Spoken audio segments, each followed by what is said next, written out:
आज मिल्कीपुर में सीएम योगी जी का कार्यक्रम भी था। आप लोग क्षेत्र में निकल रहे हैं, क्या संदेश दे रहे हैं मिल्कीपुर चुनाव को लेकर? सर्वप्रथम आपके चैनल को धन्यवाद। आपके माध्यम से मिल्कीपुर की देवतुल्य जनता जनार्दन के चरणों में सादर प्रणाम। भारतीय जनता पार्टी यहाँ कम से कम लाखों वोट से चुनाव जीतेगी। अवधेश प्रसाद के बेटे अजीत प्रसाद की जमानत जब्त हो जाएगी, क्योंकि अजीत प्रसाद का क्षेत्र में कभी कोई योगदान नहीं रहा है। किसी के सुख दुख में वो विरासत से आए हैं। जैसे राजनीति तीन तरीके से है, एक विरासत है, एक नोट के बोरों से है, एक संघर्ष से है। तो भारतीय जनता पार्टी का प्रत्याशी संघर्ष से आया है। बाकी जो प्रत्याशी है दूसरे अजीत प्रसाद, वो विरासत से आए हैं। इसलिए भारतीय जनता पार्टी का प्रत्याशी अच्छे बहुमत से चुनाव जीतेगा। जिस तरह से अवधेश प्रसाद लगातार दावा कर रहे हैं, मिल्कीपुर हमारा क्षेत्र है, हमारा गांव है, हमारा घर है, कैसे देखते हैं, क्या कहेंगे? अवधेश प्रसाद में झूठा। अब वो दुर्भाग्य है कि अयोध्या सांसद होगी तथाकथित राजा, और इस जनपद का दुर्भाग्य है।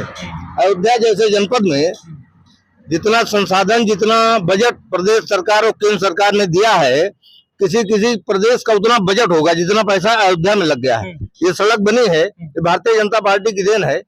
आदरणीय मोदी जी, नितिन गडकरी जी, आदरणीय योगी आदित्यनाथ जी, केशव प्रसाद मौर्य जी की देन है। ये भारतीय जनता पार्टी की देन है। तो अवधेश प्रसाद ने कौन सा विकास किया है, कहाँ किया है?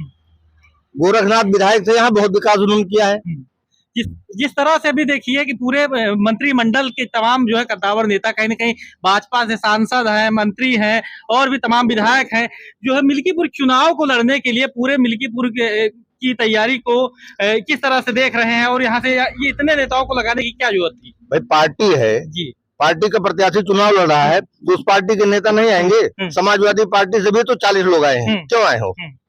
नहीं तो समाजवादी से तो कहीं ना कहीं अवधेश कह रहे हैं कि तो हमारा घर है। लगातार अभी कितने बार, अरे उनका कहाँ घर है, हमको आप बताओ कहाँ घर है उनका? अवधेश प्रसाद कहते हैं कि अल्पसंख्यक समाज, पीडीए की बात करते हैं, पिछड़ा दलित अल्पसंख्यक। अवधेश प्रसाद का जहाँ आवास बना है वहीं एक मुस्लिम का मकान बना है, उनके मकान के ठीक सामने। और जब गोरखनाथ बाबा विधायक हुए उसके पहले अवधेश प्रसाद उस मुस्लिम का लिंटर नहीं पड़ने दे रहे थे कि मेरी बिल्डिंग ढक जाएगी। ठीक है, गोरखनाथ बाबा जब विधायक हुए मिल्कीपुर में तो उस मुस्लिम समाज के साथी के मकान पे लिंटर पड़ा, क्योंकि अवधेश प्रसाद नहीं चाहते थे कि इसका लिंटर पड़े और मेरा मकान ढक जाए। किस मुस्लिम की बात करते हो, किसकी सहायता करते हो? जिस तरह से नेताजी, एक चीज हम और देख रहे हैं कि एक तरफ से भाजपा के कद्दावर नेता खब्बू तिवारी जी और सपा से जो है तेजनारायण पांडे जी, ये दोनों लोग जो है अपने अपनी भूमिका जो है दिखाने के लिए यहाँ मिल्कीपुर में आए हैं। क्या, किस तरह से आप इसको देख रहे हैं? मिल्कीपुर में जी खब्बू तिवारी और गोरखनाथ बाबा जी, ठीक है जी, इन दोनों लोगों के पास जनाधार है जी। ये दोनों लोग निकल आए हैं तो भारतीय जनता पार्टी प्रत्याशी चुनाव अच्छे वोटों जीतेगा। लेकिन एक चीज मैं आपके चैनल के माध्यम से बताना चाहूंगा कि अगर गोरखनाथ बाबा का टिकट हुआ होता तो पार्टी अच्छे वोटों से और चुनाव जीतती। तो ये क्या कारण था कि जो कि बाबा गोरखनाथ को उस योग्य नहीं देखा गया? वो पार्टी का विषय है, वो शीर्ष नेतृत्व का मामला, हमसे कार्यकर्ताओं का मामला नहीं है। अच्छा, एक चीज ये बताइए कि कहीं न कहीं जो है सबका साथ सबका विकास लेकर के चलने का जो जिस तरह से भाजपा दावा करती है वो चल भी रही है, उस तरह से भी देखिए श्रद्धेय मुलायम सिंह के ऊपर जो है कहीं न कहीं जो है अयोध्या के एक संत राजू दास ने इस तरह की अभद्र टिप्पणी की।